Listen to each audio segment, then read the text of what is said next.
সম্মানিত সুধী, হ্যাঁ, মাইকের আওয়াজ এখন মোটামুটি লাইনে আসছে, আর একটু যদি বাড়ানো যায় তাহলে আমি স্বাচ্ছন্দ্য বোধ করব।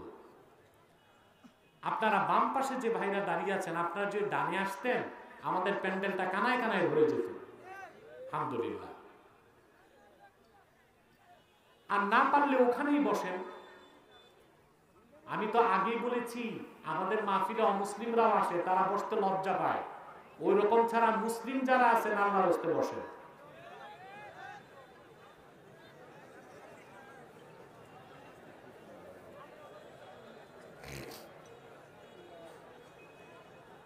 ডান পাশে অনেকে দাঁড়িয়ে আছে, বসতে পারতেছে না, ওরা জিন্সের প্যান্ট লাগাইছে, বসার উপায় নেই, বসলেই তো চিচেন থাক,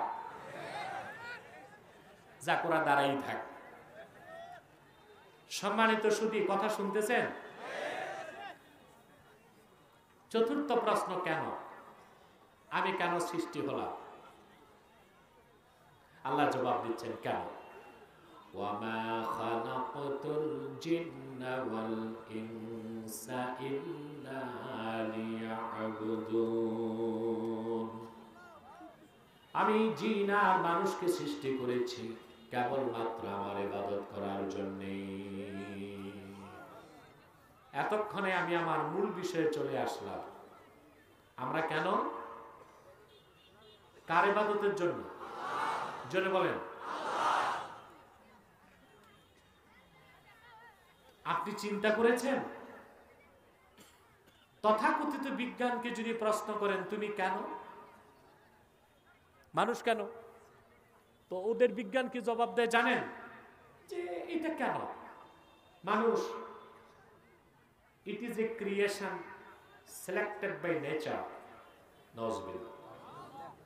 যেটা প্রকৃতির ইচ্ছা, সিলেকশন অফ নেচার, প্রকৃতির নির্বাচন, প্রাকৃতিক নির্বাচনে এমনি এমনি মানুষ হয়ে গেছে।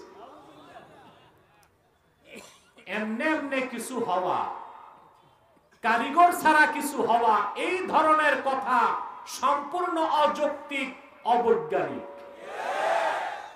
উইদাউট ফোর্স কিছু হতে পারে না। কারিগর ছাড়া কোনো কিছু অস্তিত্বে আসতে পারে? সুবহানাল্লাহ কইবেন। আমার দেশে কারা নাস্তিক হয়? দুই পাতা বিজ্ঞান যারা পড়ে। কয় পাতা? দুই পাতা বিজ্ঞান যারা পড়ে তারাই নাস্তিক হয়। আর পুরা বিজ্ঞান যারা পড়ে, আমার আল্লাহর কুদরতের সামনে তাদের মস্তক নত হয়ে যায়। যেগুলো দেখেন বাংলাদেশে, এই যে টাক মাথাগুলো, একটাও তো বিজ্ঞান পড়ে নেই। কথা বলেন। কদ্দুর যে বিজ্ঞান পড়ছে, ধরা তো খাইছে, গুগল থেকে চুরি করছে। কোথা থেকে চুরি করছে? বেটা, গুগল থেকে চুরি করে পেস্টিং করে বই লেখো, আবার ডক্টর এবং প্রফেসর। আমরা ঢাকা বিশ্ববিদ্যালয় প্রতিষ্ঠিত হয়েছে 100 বছর হয়। এই 1921 সালে। বড় দুঃখ, এই 100 বছরে এই বিশ্ববিদ্যালয় আমাদের দেশে কোন মানসম্পন্ন বিজ্ঞানী, দার্শনিক, প্রফেসর দিতে পারে নাই। দিয়েছে আহমদ শরীফের মতো আহম্মদ, দিয়েছে কবির চৌধুরীর মতো নাস্তিক, দিয়েছে জাফর ইকবালের মতো একটা নিকৃষ্ট গবাদি পশু। কোন মানসম্পন্ন বিজ্ঞানী আমরা পেলাম না। তার অন্যতম কারণ, বাংলাদেশে মেধাবী নাই? আছে। বিশ্ববিদ্যালয়ের বারান্দায় গেলেই ওরা ধরা খায় ছাত্র মৈত্রী আর ছাত্র ইউনিয়নের হাতে। কলম নিয়ে হাতে দেয় অস্ত্র, আর হাতে পকেটে ভরে দেয় পোটলা। পোটলা মানে ইয়াবা, গাঁজা, হেরোইন। মেধা, বুদ্ধি সব গাঁজার পোটলায় ধোঁয়ার সাথে উড়ে যায়।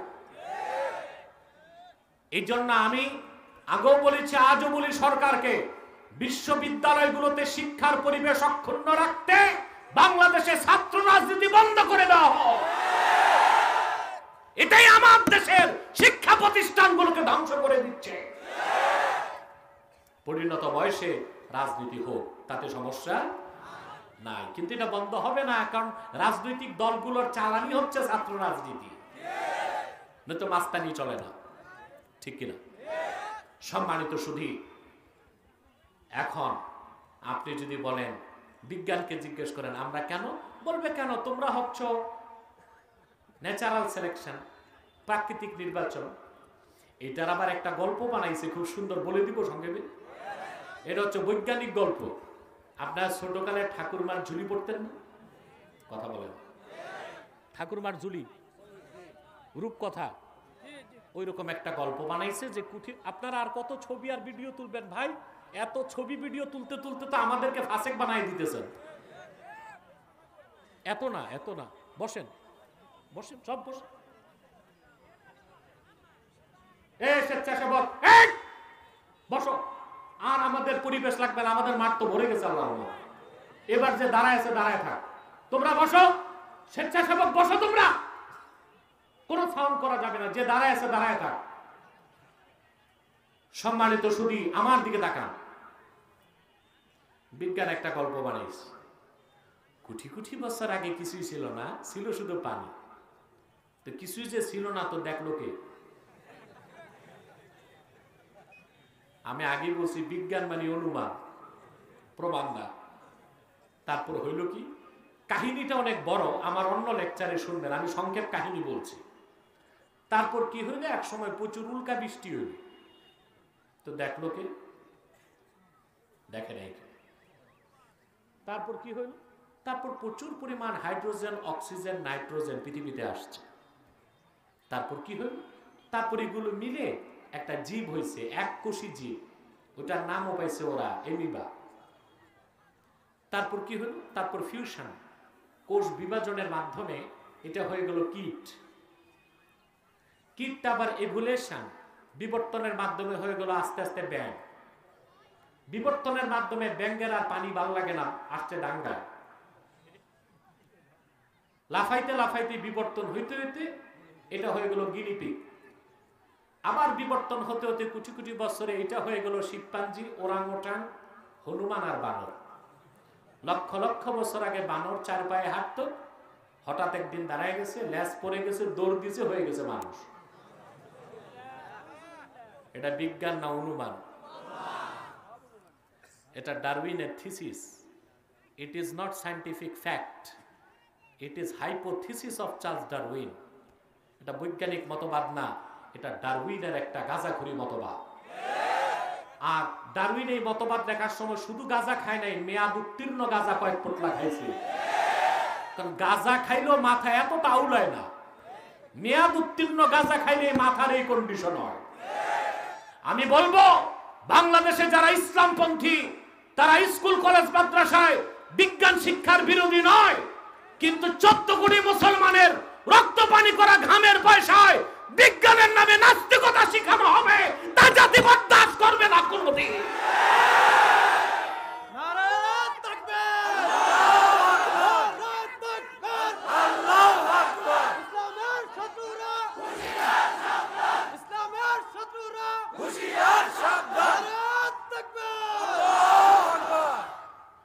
মিডিয়া ভাইরা আছেন, আপনারা মিডিয়ার মাধ্যমে আমার মেসেজটি পৌঁছে দিবেন সারা দেশে। আমরা বাংলাদেশের অভিভাবক যারা, তাদের কাছে অনুরোধ করছি, যেহেতু শিক্ষামন্ত্রী ভুল স্বীকার করেছে, আমরা জানতে চাই কবে নাগাদ বই সংশোধন হবে। স্কুল কলেজ মাদ্রাসার বই থেকে ইসলামের সাথে সাংঘর্ষিক নাস্তিক্যবাদ ও হিন্দুত্ববাদের প্রত্যেকটি শিক্ষাকে ডিলিট করতে হবে। আমরা কেন? কোরআন জবাব দিয়েছে, তোমাকে আল্লাহ সৃষ্টি করছেন আল্লাহর ইবাদতের জন্য। সুবহানাল্লাহ কইবেন না? কার ইবাদতের জন্য? সুবহানাল্লাহ। সুন্দর করে বুঝেন, মনোযোগ দিয়া। শুধু আল্লাহর ইবাদতের জন্য আপনাকে সৃষ্টি করা হয়েছে। দুইটা সৃষ্টি, জিন আর মানুষ। জিন আর মানুষের মধ্যে আবার শ্রেষ্ঠ কে? মানুষ। কেন? জিন আর মানুষ দোনোটা সৃষ্টি আল্লাহর ইবাদতের জন্য। সেখানে স্পেশাল হচ্ছে মানুষ, কারণ জিনকে আল্লাহ দিয়েছেন শুধু ইবাদত, আর আশরাফুল মাখলুকাত মানুষকে দুইটা দিয়েছেন, ইবাদত এবং খেলাফত। সুবহানাল্লাহ বলবেন। ইবাদত এবং আর জিনকে দিয়েছেন শুধু ইবাদত। এখন ইবাদত কি খেলাফত কি আমি 1 মিনিটে হলেও বুঝাই দিব। আপনারা অধৈর্য হচ্ছেন না তো? এত দেরিতে আসলেন কেন? লেখা তো আছে 5 জোহর, আপনারা আসছেন কাবলাল আসর। হ্যাঁ আমি বুঝি, এটা বাঙালি টাইম। আপনাদের দেশে তো সকাল 6টার ট্রেন বিকাল 6টায় ছাড়ে, ওই হিসেবে আপনারা খুব একটা দেরি করেন নাই, আজকে মোটামুটি আগেই আসছেন। তাহলে আপনি আমি কেন? আল্লাহর ইবাদতের জন্য। সুবহানাল্লাহ।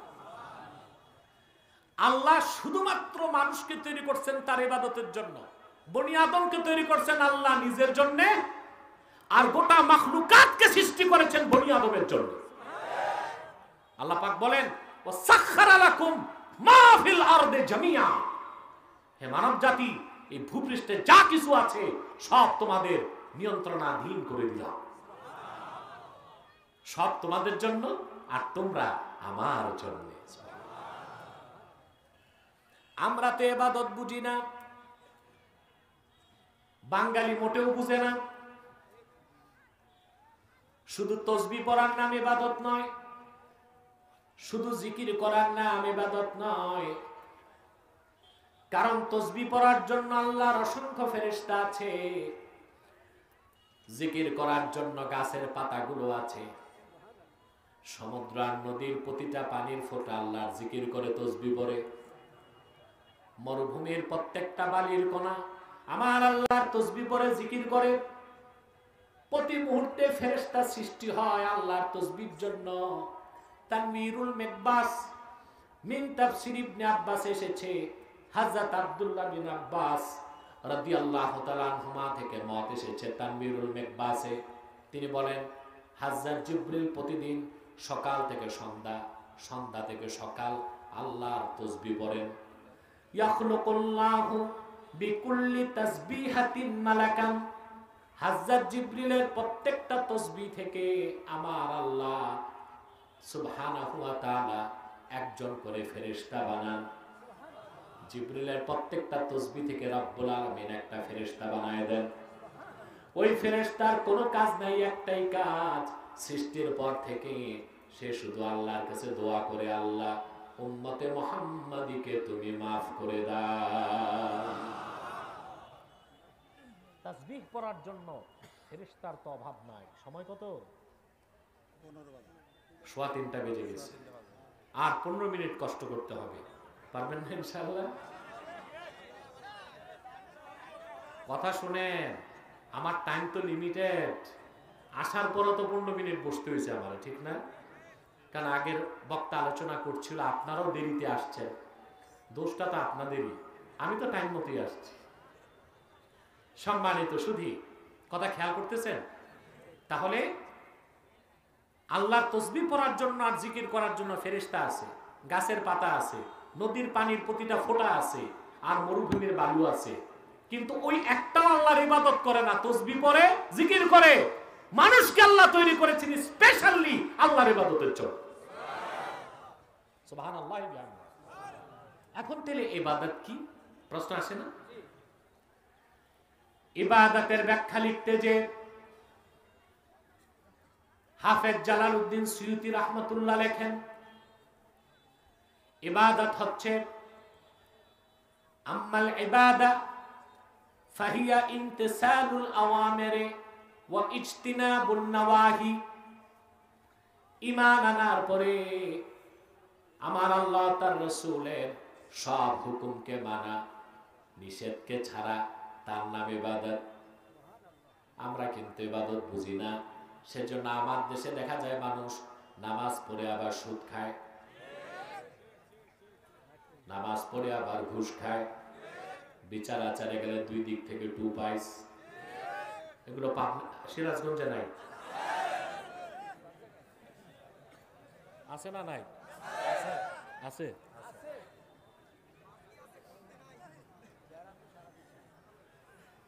নামাজও পড়ে আবার গরিবের জায়গার সীমানা ধাক্কাধাক্কি করে। নামাজও পড়ছে আবার খাদ্যে ভেজাল মিশা কি করে, সীমানা লঙ্ঘন করে। তার মানে সে হুকুম মানতেছে, নিষেধ ছাড়তেছে না। হুকুম মানা নিষেধ ছাড়া তার নামে ইবাদত। ইবাদতের সংজ্ঞা লিখতে যে বিশ্ববরেণ্য মুফাসসির আল্লামা ইমাম বাগাবী রাহমাতুল্লাহি আলাইহি মাআলিমুত তানজিলের মধ্যে লিখেছেন, ইবাদত হচ্ছে হিয়াল ইতাআতু মা'আজ জিল্লাতি ওয়াল খুদু। ঈমান আনার পরে একনিষ্ঠ চিত্তে আমার আল্লাহ ও তার রাসূলের হুকুমগুলোকে মানা, নিষেধগুলোকে ছাড়া, আল্লাহ তার রাসূলের আনুগত্যকে বিনা প্রশ্নে মেনে নেবার নাম হলো ইবাদত। সুবহানাল্লাহ। ইসলামের মূল হচ্ছে ইবাদত, ইসলামের মূল হচ্ছে ঈমান। তারপরে আপনি যে মুমিন তার প্রকাশ হচ্ছে ইবাদত। প্রকাশ কি? কি ব্যাপার, স্টেজে উঠা নামা এগুলো কি? চুপচাপ বসেন না একটু আপনারা? খুব ভালো করে খেয়াল করেন, কোরআন শরীফে আল্লাহ তাআলা বান্দাকে নির্দেশ করছেন আগে ঈমান আনো, তারপর মুসলিম হও। ইবাদতটা বুঝেন ভালো করে, আল্লাহর ইবাদত বুঝেন। আজকে আপনি কোরআন শরীফ গভীরভাবে তেলাওয়াত করলে পাবেন কোন একজন কাফের মুশরিককে আমার আল্লাহ মুসলিম হতে বলেন নাই। কাফের মুশরিককে বলেছেন মুমিন হও, আর মুমিনকে বলেছেন মুসলিম হও। সুবহানাল্লাহ। কাফের মুশরিককে বলেছেন মুমিন হও, ঈমান আনো, আর ঈমানদারকে বলছেন মুসলিম হও। এটি তো ইবাদত। আপনি দেখেন কোরআন শরীফে আল্লাহ তাআলা বলেন, ইয়া আইয়ুহাল্লাযীনা আমানু তাকুল্লাহা হাক্কা তুকাতিহি ওয়া লা তামুতুন্না ইল্লা ওয়া আনতুম মুসলিমুন। হে মুমিনগণ, তোমরা আল্লাহকে যথাযথ ভয় করো, আর পরিপূর্ণ মুসলিম না হয়ে মৃত্যুকে আলিঙ্গন করো না। তাহলে মুসলিম হতে বললেন আল্লাহ কাকে? কাফের মুশরিককে না মুমিনকে? সূরা বাকারা 208 নম্বর আয়াত আল্লাহ তাআলা বলেন, ইয়া আইয়ুহাল্লাযীনা আমানু দুখুলু ফিস-সিলমি কাফা ওয়া লা তাত্তাবিউ খুতুওয়াতিশ শাইতান ইন্নাহু লাকুম আদুউম মুবিন। আল্লাহ পাক বলেন, ঈমানদারগণ, মুমিনগণ, তোমরা পরিপূর্ণভাবে ইসলামে প্রবেশ করো। কাফের মুশরিককে বলেছেন না মুমিনকে? তাহলে আগে ঈমান, তারপরে ইসলাম। ঈমান কি? ঈমান হচ্ছে হুয়া মুজাররাদু তাসদীকি রাসূলিল্লাহ। শুধুমাত্র আল্লাহ রাসূল মুহাম্মদ সাল্লাল্লাহু আলাইহি ওয়াসাল্লামের রিসালাতকে বিশ্বাস করার নাম ঈমান। আমার কথা বুঝেন নাই? এই সংজ্ঞা আমার না, ইমাম আজম আবু হানিফার সংজ্ঞা। ঈমান কাকে বলে? হুয়া মুজাররাদু তাসদীকি রাসূলিল্লাহ সাল্লাল্লাহু আলাইহি ওয়াসাল্লাম। আল্লাহ রাসূল মুহাম্মদ সাল্লাল্লাহু আলাইহি ওয়াসাল্লামকে বিশ্বাস করার নাম ঈমান। এটার ব্যাখ্যা কি? ব্যাখ্যা হচ্ছে, যে ব্যক্তি আল্লাহ রাসূল মুহাম্মদ সাল্লাল্লাহু আলাইহি ওয়াসাল্লামের রিসালাতকে বিশ্বাস করলো, সে তো 30 পারা কোরআনকে বিশ্বাস করলো। যে 30 পারা কোরআনকে বিশ্বাস করলো, সে আল্লাহর তাওহীদকে মানলো, উলুহিয়াতকে মানলো, রুবুবিয়াতকে মানলো, আখিরাতকে মানলো, ইবাদতকে মানলো, শরীয়ত মানলো, তরিকত মানলো, হাকিকত মানলো, মারিফাত মানলো, আহকামে শরিয়াকে মানলো, সব কিছু মানলো। শুধু আমার নূর নবীজি মুহাম্মদ সাল্লাল্লাহু আলাইহি সাল্লামের রিসালাতের বিশ্বাস অন্তরে চলে আসলে আল্লাহ ইমানের বাকি ৭৭টা শাখা বান্দার অন্তরে গেঁথে দিবে। সুবহানাল্লাহ। ইমান, ইমান হচ্ছে অভ্যন্তরীণ বিষয়। ইসলাম কি তাইলে?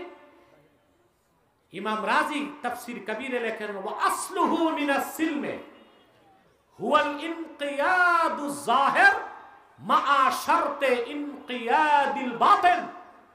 ঈমান আনার পরে সিলমন থেকে ইসলাম, আল্লাহ তার রাসূলের আনুগত্যকে মেনে আত্মসমর্পণ করা, বাহ্যিক আনুগত্য প্রদর্শন করার নাম হচ্ছে ইসলাম। সুবহানাল্লাহ বলেন। সে বাহ্যিক আনুগত্য কি? আপনি কোরআন হাদিসের হুকুমগুলো মানবেন, নিষেধগুলো কথা বলেন, হুকুমগুলো মানবেন, নিষেধগুলো ছাড়বেন, এটাই ইবাদত। এটা কি? আল্লাহ পাক বলেন, এবার কোরআন শরীফের আয়াতের দিকে ধ্যান দেন। আল্লাহ বলেন, ইয়া আইয়ুহান নাসু উবুদু রাব্বাকুমুল্লাযী খালাকাকুম ওয়াল্লাযীনা মিন ক্বাবলিকুম লাআল্লাকুম তাত্তাকুন। হে মানব জাতি, তোমরা তোমাদের রবের ইবাদত করো, যিনি তোমাদের সৃষ্টি করেছেন, তোমাদের পূর্ববর্তীদেরকে সৃষ্টি করেছেন। বলেন সুবহানাল্লাহ। কোরআন শরীফের এই আয়াত থেকে অমুসলিম ও নাস্তিকদের দুইটা প্রশ্নের উত্তর আমাদের নিতে হবে।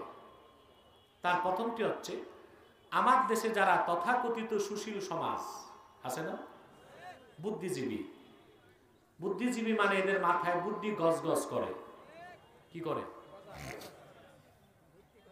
এই বুদ্ধিজীবী ওনাদের অধিকাংশই আমি দেখছি কেন যেন টাক মাথা, মাথায় চুল নাই, মাথায় এটা মনে হয় বুদ্ধির ঠেলায় চুল আর থাকতে পারে না। এদের মাথার বাইরেও সাফ, সিটি স্ক্যান করলে দেখবেন মাথার ভিতরেও সাফ, কিচ্ছু নাই।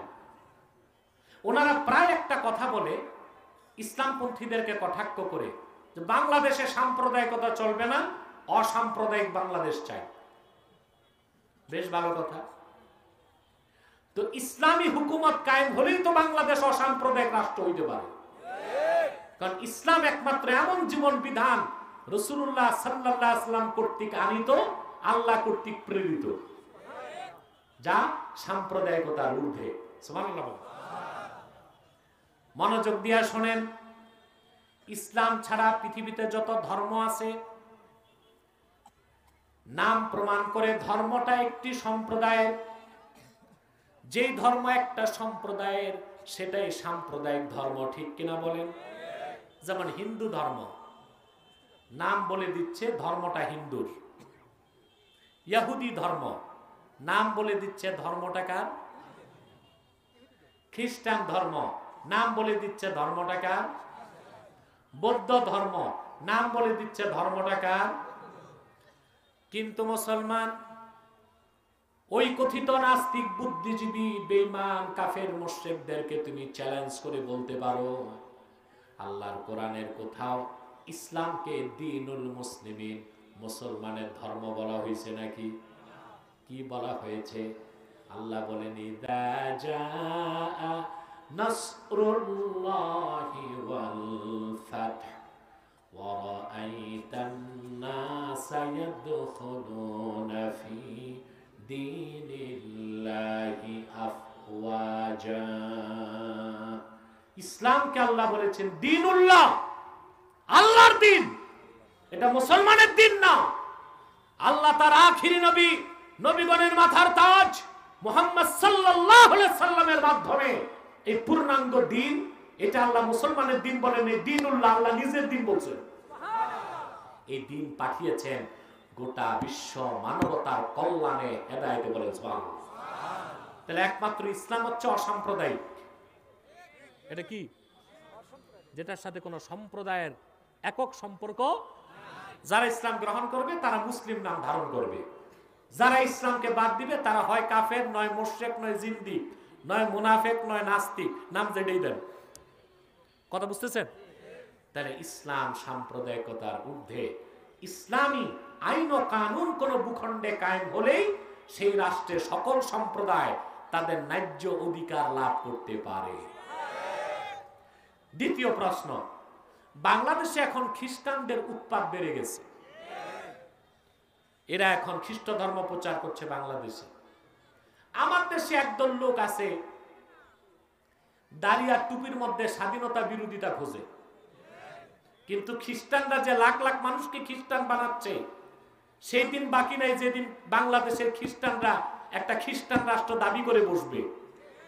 তাদের বিরুদ্ধে ওই সব বুদ্ধিজীবী আর স্বাধীনতা প্রেমীদের কোনো বক্তব্য নাই, কারণ ওই বুদ্ধিজীবীদের পয়সা আসে লন্ডন থেকে, ডেনমার্ক থেকে, সুইডেন থেকে, ইসরায়েল থেকে। এই জন্য পয়সা বন্ধ হবে তো চুপচাপ আছে, কিন্তু আমরা চুপ থাকতে পারি। আমি আগেও বলেছি, আজও বলছি, বাংলাদেশের স্বাধীনতা কাদের কাছে নিরাপদ? বাংলাদেশের স্বাধীনতা যারা বাংলাদেশে rightist, nationalist, secularist, leftist, atheist, তাদের কারো কাছে আমার বাংলার স্বাধীনতা নিরাপদ নয়। এই দেশের স্বাধীনতা শুধুমাত্র নিরাপদ কোরআনপন্থীদের কাছে, ইসলামপন্থীদের কাছে, মুসলমানের কাছে।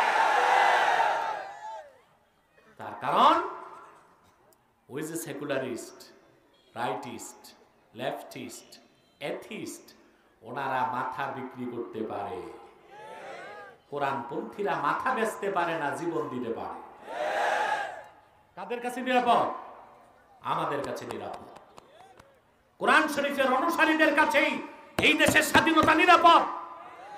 মুমিন মুসলমান দাড়িওয়ালা টুপিওয়ালাদের কাছেই বাংলাদেশের স্বাধীনতা নিরাপদ, কারণ ওরা কল্লা দিতে পারে কিন্তু আমানতকে বিক্রি করতে পারে, ঠিক কিনা? সম্মানিত সুধী, খ্রিস্টানরা এই কয়েক বছরে কয়েক লক্ষ মুসলিম পরিবারকে খ্রিস্টান বানাই দিচ্ছে। এখন এই যে খ্রিস্টানরা বাংলাদেশে খ্রিস্ট ধর্ম প্রচার করছে, এটা কি তাদের ধর্মের দৃষ্টিকোণ থেকে জায়েজ না না জায়েজ? আমাদের ফতুয়া না বাইবেলের ফতুয়া? কথা বলেন, ফতুয়া কি আমাদের না বাইবেলের? আমি একটা কথা বলবো, আপনার প্রথম মনে হবে আমি গায়ের জোরে বলতেছি, কিন্তু আমি যুক্তি দিলে আপনি মেনে নেবেন। একমাত্র মুসলিম ছাড়া ধর্ম প্রচারের সুযোগ আর কোন ধর্মের মানুষের নাই। এটা কি বুঝে ঠিক বললেন না না বুঝে ঠিক বললেন? কেমনে? আমি তো বুঝাই নাই, আগে বুঝেন। হিন্দু ধর্মের নিয়ম হচ্ছে অহিন্দু কিয়ামত তক চেষ্টা করেও হিন্দু হইতে পারবে না। হিন্দুর ঘরেই কথা কও না ভাই, হিন্দুর ঘরেই এই অহিন্দু কোনদিন হিন্দু হইতে পারে না। বৌদ্ধদের একই নিয়ম। ইহুদিদের নিয়ম হচ্ছে বনি ইসরায়েল বংশোদ্ভূত ছাড়া কেউ ইহুদি হইতে পারবে না। জিউস হইতে পারবে না, জায়নিস্ট হইতে পারবে, জায়নবাদী হইতে পারবে, কিন্তু ইহুদি হইতে।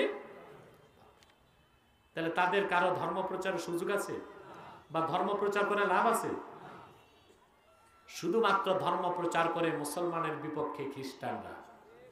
এখন আসেন, খ্রিস্টান ধর্ম প্রচারের অথরিটি আছে কিনা এটা দেখব।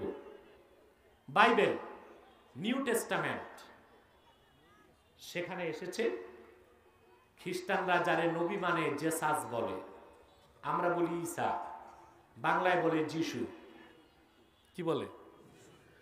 জেসাসের একটা স্টেটমেন্ট নিউ টেস্টামেন্টে আছে। যিশু বলেছেন, খ্রিস্টানরা বলে, বাইবেলও আছে, যিশু বলেছেন আমি প্রেরিত হয়েছি শুধুমাত্র বনি ইসরায়েলের হারানো মেষগুলোকে উদ্ধার করতে। ভেড়া অর্থাৎ ভালো বুঝছেন, মেষ মানে ভেড়া। বনি ইসরায়েলের হারানো ভেড়াগুলোকে উদ্ধার করতে। উনি ভেড়া বলছে, আমারও মনে পড়ছে আপনাদের এখানে একটা থানাও আছে বেড়া, তবে এটা বেড়া আর ওটা ভেড়া, পার্থক্য আছে। কি বলেন আপনারা? সম্মানিত সুধী, কথা খেয়াল করছেন? ইতিমধ্যে আমি মাইক ধরছি, 1 ঘন্টা পার হয়ে গেছে। আমি আরো কিছু কথা বলবো ইনশাআল্লাহ, কারণ এই জনসমুদ্র আসলো চলে গেল, কোনো মেসেজ পেল না, তা তো হয় না। একটা মেসেজ নিয়ে বাড়ি যাবো আমরা, পারবো না ইনশাআল্লাহ? কথা শুনতেছেন আমার? এই নিয়ে আসা বন বসে বসে